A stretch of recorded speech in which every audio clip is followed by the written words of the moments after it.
Ngayon naman ang pag-uusapan natin yung mga customer na intention nilang siraan ang review mo, kahit ang totoo naman ay sa kanila yung fault dahil hindi sila nagbabasa ng maigi ng description. For your information, mga buyer, kami mga seller, gumagawa kami ng tricks na para ma-clickbait yung aming mga posting. Pero hindi po kami nandadaya. Lalo na katulad naming mga legit, hindi uso sa amin yan. Kasi ang uso sa amin, patagalan sa negosyo.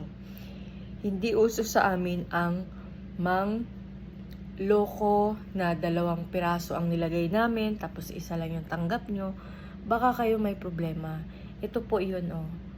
Ayan po ang description, 1 pieces ang nakalagay.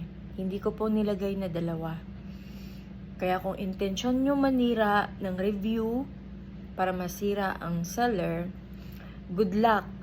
Kasi naniniwala pa rin ako doon sa sinasabing kung ano ang ginawa mo sa kapwa mo, ay babalik sa iyo niya ng doble o triple.